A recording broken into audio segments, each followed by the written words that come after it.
नमस्कार दोस्तों, railway D group की वैकेंसी आ चुकी है। लगभग 32,400 पोस्ट है इसमें। 32,462 पोस्ट है। और अभी इंक्रीज होने की बात है तो लगभग 58,000 के आसपास वैकेंसी हो सकती है।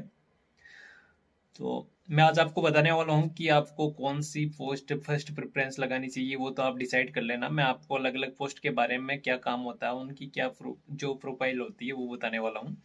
तो मैं आज सबसे पहले एक पोस्ट होती है SNT, मतलब सिग्नल एंड टेलीकम्युनिकेशन की पोस्ट होती है। उसमें क्या काम होता है और आप उसकी जो प्रोफाइल देख लोगे तो आप खुद से डिसाइड कर लोगे कि हमको फर्स्ट प्रेफरेंस पे लगानी है, उसको सेकंड लगानी है, लास्ट लगानी है, जो भी। क्योंकि कहीं ना कहीं आप जो प्रेफरेंस लगाते हो उसके अकॉर्डिंग ही आपको पोस्ट मिलती है। जो पोस्ट आप फर्स्ट प्रेफरेंस पे लगाओगे तो या तो पहले वो मिल जाएगी, यदि वो नहीं मिली तो बाद में सेकंड प्रेफरेंस वाली मिलती है या फिर थर्ड प्रेफरेंस ऐसे मिलती है। तो मैं आज आपको बताने वाला हूँ कि SNT में क्या काम होता है, क्या जो प्रोफाइल होती है, कितना ड्यूटी टाइम होता है और कौन सा मेडिकल लेवल होता है, कितनी इसको सैलरी मिलती है और कितना वर्कलोड है, क्या है। इसके बारे में कंप्लीट ये वीडियो होने वाला है। और बाकी पोस्ट के बारे में भी मैं बता दूंगा। अभी फिलहाल इसी पोस्ट के बारे में बता रहा हूँ इस वीडियो में। तो आप चैनल को सब्सक्राइब कर लेना ताकि आपको बाकी पोस्ट के बारे में पता चल सके। तो जब भी आप फॉर्म फिलअप करो तो आप अपनी पोस्ट सही से लगा सको, चूज कर सकते हो क्योंकि कई बार क्या होता है कि हम गलत पोस्ट एक नंबर पे लगा देते हैं तो फिर मतलब थोड़ा वर्कलोड ज़्यादा होता है उस पोस्ट में और फिर आप खुश नहीं रह पाओगे कि यार गलती से ये पोस्ट लगा दी। तो दोस्तों, SNT होती है सिग्नल एंड टेलीकम्युनिकेशन। इसमें क्या होता है, सबसे पहले एग्जाम होता है। एग्जाम तो सभी का सेम ही होता है। उसके बाद में होता है फिजिकल, और फिजिकल भी सबका सेम होता है। उसके बाद में होता है मेडिकल। इसमें मेडिकल होता है B2। मतलब जैसे रेलवे में क्या होता है, A1 A2, डी ग्रुप में A2 से स्टार्ट होता है। A2 A3 B1 B2 इस हिसाब से होता है। तो आपका B1 मेडिकल चाहिए जो कि आप आराम से कोई मतलब जिसका I6/6 नहीं है वो भी इसमें आराम से क्वालिफाई कर सकता है क्योंकि B1 ज़्यादा हार्ड मेडिकल नहीं है। तो मेडिकल तो आपका नॉर्मल होगा तो भी आप इसमें क्वालिफाई हो जाओगे। सेकंड है कि इसको में आपको दो पोस्ट होती है, एक सिग्नल की, एक टेलीकम्युनिकेशन की। तो वो आपको कौन सी अलॉट होती है वो आपके डिवीजन पर डिपेंड करता है। आप जिस जोन से फॉर्म लगाओगे उसमें दो तीन डिवीजन होते हैं। जैसे मैं SWR में हूँ, साउथ वेस्टर्न रेलवे में। तो यहाँ पे तीन जोन है, हुबली, बेंगलोर, मैसूर। तो आपको कौन सा वो डिवीजन मिलता है, सॉरी, तीन डिवीजन है तो आपको कौन सा डिवीजन मिलता है उस डिवीजन में जाओगे तो वहाँ आपको दोनों में से या तो सिग्नल की पोस्ट मिलेगी या टेलीकम्युनिकेशन की मिलेगी। दोनों का काम अलग अलग होता है। वो आपकी किस्मत पे है कि आपको कौन सी मिलती है। वैकेंसी दोनों की एक ही होती है, मतलब SNT के नाम से जाना जाता है इसको। इसमें दोस्तों सबसे पहले आपकी ट्रेनिंग होती है 21 डेज की, 21 दिन की ट्रेनिंग होती है। जब आपको यदि सिग्नल वाली पोस्ट मिलती है तो सिग्नल वाली पोस्ट में आपको 21 डेज की ट्रेनिंग होगी। उसके बाद में आपको एक एज ए हेल्पर के रूप में वर्क रहता है। जो जेई वगैरह होते हैं, जेई और टेक्नीशियन होते हैं, जो सिग्नल रेलवे में क्या होता है कि हर काम सिग्नल से ही होता है। ट्रेन जैसे आपने देखा होगा कि रेड सिग्नल होता है तो ट्रेन रुक जाती है, ग्रीन सिग्नल होता है तो चलती है। इस हिसाब से ट्रेन कंप्लीटली इसी बेस पे चलती है कि सिग्नल के हिसाब से। तो इसी को मेंटेनेंस का काम होता है। तो आपको मेंटेनेंस खुद को नहीं करना होता है, मेंटेनेंस करता है जेई, करता है टेक्नीशियन, करता है। आपको एज ए हेल्पर के रूप में काम करना होता है इसमें। तो इसमें काम होता क्या है, तो आपने एक तो सिग्नल देखे होंगे, कभी ट्रेन में ट्रेवल किया तो रेड सिग्नल होता है, ग्रीन सिग्नल होता है। तो उनको मेंटेनेंस का काम होता है। सेकंड, आपने कभी स्टेशन मास्टर का रूम देखा है तो उसमें जो पैनल लगा होता है, स्टेशन मास्टर जो कि ट्रेन को किस लाइन में भेजना है, क्या करना है, पूरा स्टेशन को ऑपरेट करता है। ट्रेन किधर से कौन सी ट्रेन कब आएगी, क्या आएगी, वो कंप्लीट वही ऑपरेट करता है। उसमें जो पैनल लगा होता है उस पैनल का मेंटेनेंस का काम भी आप ही का होता है। यदि आप एसएनटी में लगते हो, सिग्नल की पोस्ट में लगते हो, तो आपका ये इस मेंटेनेंस का काम आप ही का होता है। मेंटेनेंस आपका जेई वगैरह वो करेंगे टेक्नीशियन, आपको एज ए हेल्पर के रूप में उसमें काम करना है।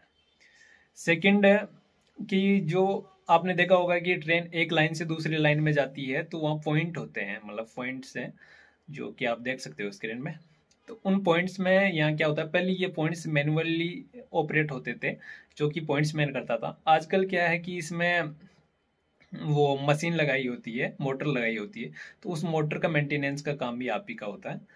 और इसे में मतलब ऑयलिंग ग्रीसिंग वगैरह करने का काम भी आप ही का होता है सिग्नल की पोस्ट में, यदि ये आप सिलेक्शन होता है तो।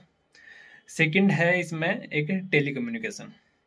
यदि आपको टेलीकम्युनिकेशन की पोस्ट मिलती है, तो इसमें आपने देखा होगा कि रेलवे में टेलीफोन वगैरह, वायरिंग है, और इसके अलावा केबल्स वगैरह, इनके का मेंटेनेंस करने का काम इसी का होता है। इसके अलावा आपने कभी रेलवे स्टेशन गए हो तो वहाँ पैनल लगे होते हैं जिसमें ट्रेन का टाइम वगैरह शो होता है कि कौन सी ट्रेन कितनी बजे आएगी, उसका नाम वगैरह लिखा होता है, तो उनको मेंटेनेंस का काम भी इन्हीं का ही होता है।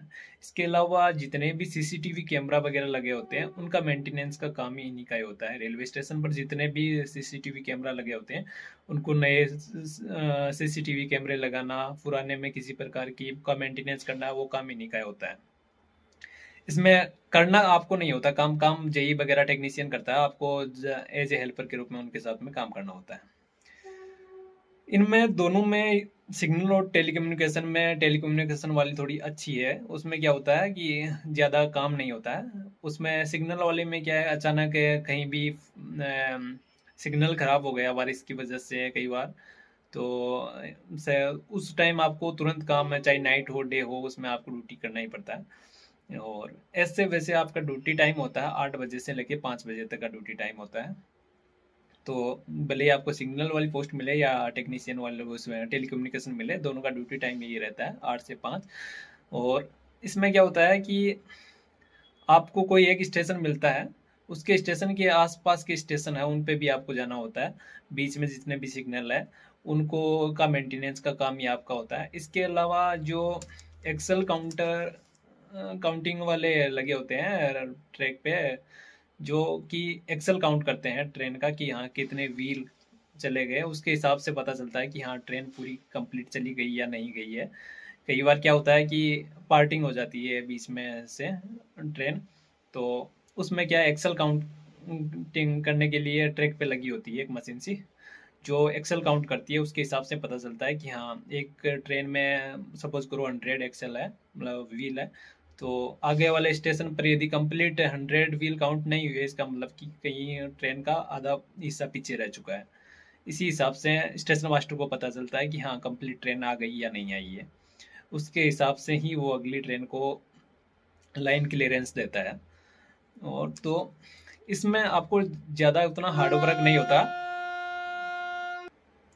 हार्ड वर्क इसमें ज़्यादा नहीं होता है, बट वही है कि 8 से लेके 5 के बीच में आपको कभी भी ड्यूटी के लिए बुलाया जा सकता है। इसके अलावा नाइट में यदि कहीं भी पॉइंट वगैरह फेल हो गया, तो ऐसे में भी आपको जाना पड़ेगा, सिग्नल में कहीं प्रॉब्लम आ गई तो आपको जाना पड़ेगा, ऐसा है। बाकी वैसे उतना ज़्यादा कोई हार्ड वर्क नहीं होता है, एज ए मेंटेनेंस का काम होता है। तो वो है 15 दिन से 20 दिन से उनका काम रहता है कि हाँ हर सिग्नल को जाके एक बार चेक करके आना होता है। तो वो मेंटेनेंस का काम वो 15 से 20 दिन के हिसाब से करते हैं, तो वो राउंड में चलता रहता है, इस हिसाब का काम है। इसमें आपको सैलरी मिलेगी अप्रोक्स 30,000। इसके अलावा आपको अलग अलग स्टेशन पे जाना रहता है, तो आपको ट्रेवलिंग अलाउंस भी मिलता है, टीए, तो कई बार इसमें टीए एक्स्ट्रा बन जाता है, तो 30-35 के आसपास आपकी सैलरी बन जाती है। बाकी आपको मैं अदर पोस्ट के बारे में भी बताने वाला हूँ, तो आप चैनल को सब्सक्राइब कर लेना, ताकि आपको पता चलता रहे कि हाँ किस पोस्ट में क्या काम होता है।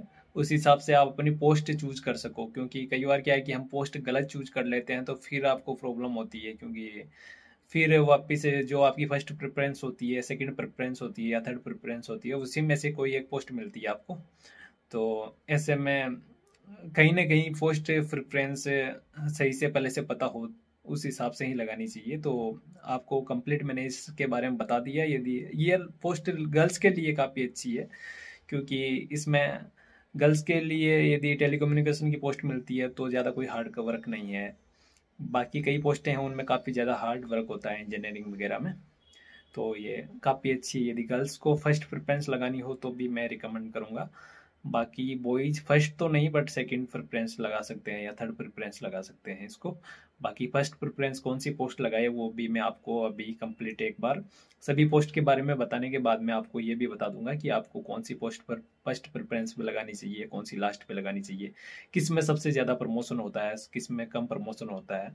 इसमें प्रमोशन का जो असंटी है, इसमें प्रमोशन तो उसी हिसाब से होता है कि आप डिपार्टमेंटल एग्जाम देख के जा सकते हो, जिसमें जीडीसी और एक होता है एलडीसी वगैरह होती है। तो वो डिपार्टमेंटल एग्जाम देके ही आपका प्रमोशन होता है, जिससे आप डायरेक्ट स्टेशन मास्टर बन सकते हो, जेई बन सकते हो। वो आपकी क्वालिफिकेशन पर डिपेंड करेगा, उसके हिसाब से ही आप फॉर्म लगा सकते हो। डिपार्टमेंटल भर्ती आती रहती है, गार्ड बन सकते हो, लोको पायलट बन सकते हो, वो आपकी क्वालिफिकेशन पर डिपेंड करती है। तो एक ठीक पोस्ट है, यदि आप इसको सेकेंड चॉइस थर्ड चॉइस लगाना चाहो तो ये ठीक है। बाकी चैनल को सब्सक्राइब कर लेना। धन्यवाद।